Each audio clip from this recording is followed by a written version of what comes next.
नमस्कार, मी सुरेश शिंदे. आपण पाहतात तळेगाव टाइम्स न्यूज. आत्ता आपण तळेगाव स्टेशन येथील शांतिनगर सोसायटी या ठिकाणी आहोत. या ठिकाणी आज 15 ऑगस्ट 2025 रोजी स्वातंत्र्य दिनाचे औचित्य साधत श्री शांतीनाथ जैन ट्रस्ट आणि शांतीनाथ सोसायटी यांच्यामार्फत रक्तदान शिबिराचं आयोजन करण्यात आलं होतं. सकाळपासून अनेक नागरिकांनी या ठिकाणी स्वतःहून रक्तदानसुद्धा केलेलं आहे. याबाबतची जी काही अधिक माहिती आपण लवकर जाणून घेणार आहोत.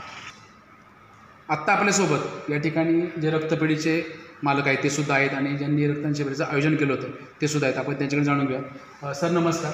नमस्कार. आपली ओळख सांगावी. मी राहुल भालेराव. बरं. आणि आपली रक्तपेढी कुठे आहे?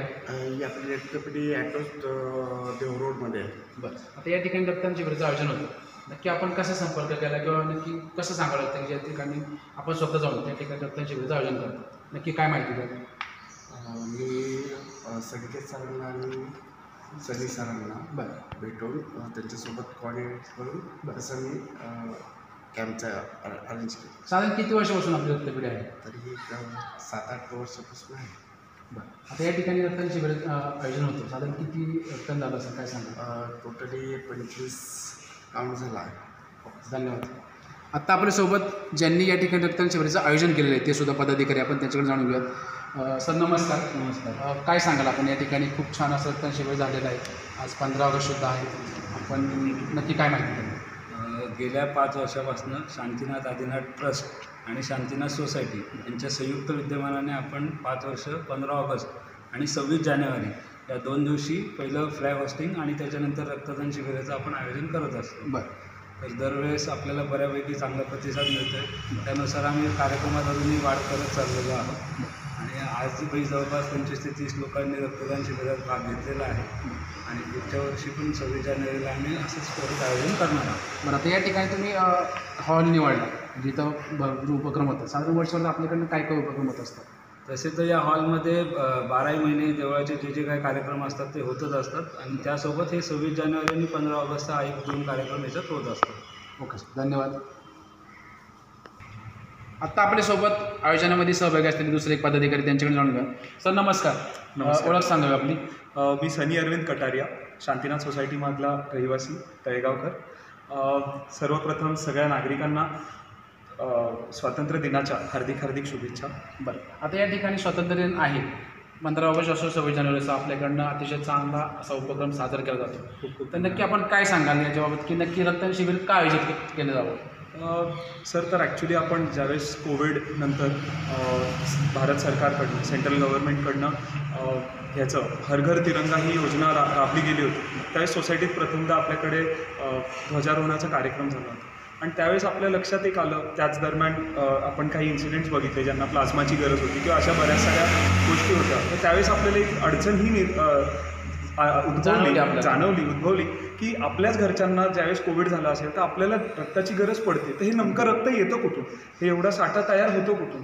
तर ह्याचा ज्यावेळेस विचार केला तर मागे ब्लड डोनेशन ह्या गोष्टीवरती जास्ती भर गेला आणि ब्लड डोनेशनबद्दल जास्ती अजून रिसर्च केल्यानंतर मग आपण ठरवलं, आमची सोसायटीतर्फे हे आणि ट्रस्टतर्फे ठरवण्यात आलं की आपण दर 15 ऑगस्ट आणि 26 जानेवारी का तर ह्याच दिवसांना सगळ्यांना आजूबाजूचे जेवढेही नागरिक आहे सगळ्यांना ऑफिसेसला कॉलेजेसला सगळीकडे सुट्टी असते तर उपस्थिती राहू शकते. आता राहिला फिरायचा मुद्दा तर फिरणं हे वर्षभर होऊ शकतं पण आपण समाजात आज आपण या भारतात राहतो आहे. आपण लढाई करायला नाही जाऊ शकत किंवा आपण सीमेवरती संरक्षणासाठी नाही जाऊ शकत नाही. आपण पोलीस खात्यात आहोत तर आपण ह्या देशाला काहीतरी देणं बघतो. फुल नाही फुलाची पाकळी. आपण ह्या स्वरूपाने जर रक्तदान शिबिर ह्याच्यामध्ये सहभागी झालो, भले आमच्याकडे तुम्हाला कोणाला जरी पुढच्या ह्याच्यातसुद्धा 26 जानेवारी आणि 15 ऑगस्ट आमच्याकडे सहभागी व्हायचं असेल तर खूप खूप आमंत्रण. त्यासाठी आम्ही खूप प्रेरित असू की तुम्ही जेवढे अधिक संख्येत तुम्ही जॉईन व्हाल तर ते आहे. आणि राहिला अजून एक महत्त्वाचा मुद्दा म्हणजे आजच्या काळामध्ये जर तुम्ही बघितलं तर ब्लड डोनेशन किंवा ब्लडची कमतरता खूप जास्ती भासत आहे ब्लड बँक्सला. आता ह्याच्या मागचं एक खूप सुंदर असं जर तुम्ही रिझन बघितलं सायंटिफिक रिझन तर बऱ्याच साऱ्या आज तुम्ही 100मधनं 80% लोकांना BP, शुगर किंवा थायरॉईड ह्या गोळ्या चालू आहेत आणि ह्या गोळ्या चालू असताना रक्त डोनेट करता येत नाही, ज्या की कायमस्वरूपी गोळ्या आहेत. तर जर आपण सरासरी बघितली तर साधारणतः 20% लोकच फक्त पात्र आहेत रक्तदान करू शकतो आणि तेही जर 20% लोकांनी नाही केलं तर मग आपण ह्या जनसंख्येला किंवा आपण ह्या देशाला गरज पडत असताना आपण कसे कामी येऊ? तर ही फक्त एक मनात प्रेरणा आहे ऑटिझम असेल किंवा ॲक्सिडेंट्स असतील, अशा बऱ्याच साऱ्या ह्याच्यामध्ये बऱ्याच साऱ्या ट्रीटमेंट्समध्ये रक्ताची फार गरज पडत असते, साध्या ओटीमध्ये गरज पडत असते. तर आपला हा एक उपक्रम आहे की जेवढा जास्तीत जास्त लोकांपर्यंत जे हेल्दी ह्युमन्स आहेत, जे कोणी हेल्दी आहेत त्यांनी जुडावं आणि रक्तदान उत्स्फूर्तेने करावं. ह्याने कुठल्याही आपल्या शरीराला कुठल्याही प्रकारचा धोका नाही. इनफॅक्ट मेल्सने तर स्पेसिफिकली ज्यावेळेस आपण रक्तदान करतो तो नव्याने रक्त तयार होत असतं आपल्या बॉडीमध्ये, आणि दर 3 महिन्याच्या गॅपमध्ये आपण हे करू शकतो. तर आपण जेही दोन्ही करतो, आता जर आपण कॅल्क्युलेट केलं 15 ऑगस्ट आणि 26 जानेवारी, तर साधारणतः 5.5 महिने आणि 6.5 महिने अशा गॅपमध्ये दोन्ही करू शकतो. तर एक माणूस वर्षातनं 2दा जरी केलं तर एका ब्लड बॅगमधनं 3 पेशंट्सची मदत होऊ शकते. बरं, तुम्ही हे सुद्धा ऐकले की आपल्या सोसायटीमार्फत काही आपण ब्लड ग्रुपचे नंबर आणि नागरिकांची नावं देऊन ठेवलेली आहेत. इमर्जन्सी कोणाचं रक्त हवं असेल तर आपण ती सुविधा देऊ शकता का? हो, बिलकुल. तर गेल्या 5 वर्षांमध्ये साधारणतः 100 लोकांचा रेकॉर्ड आहे आपल्याकडे, ज्यांचं ब्लड ग्रुप, त्यांचे फोन नंबर आपल्याकडे आहेत, ज्यांचे इमर्जन्सी कॉन्टॅक्ट्स आपल्याकडे आहेत. समजा आता कुठल्याही आपल्या एरियामध्ये कोणालाही जरी रक्ताची काही गरज पडली किंवा पर्टिक्युलर कुठल्या ब्लड ग्रुपची गरज पडली तर नक्कीच कॉन्टॅक्ट केल्यास आपल्याकडे पूर्ण यादी आहे, ज्याच्यातनं आपण त्या माणसांना किंवा डोनर्स त्या जागेवरती प्रोड्यूस करू शकतो. ओके सर, खूपच धन्यवाद. खूप धन्यवाद.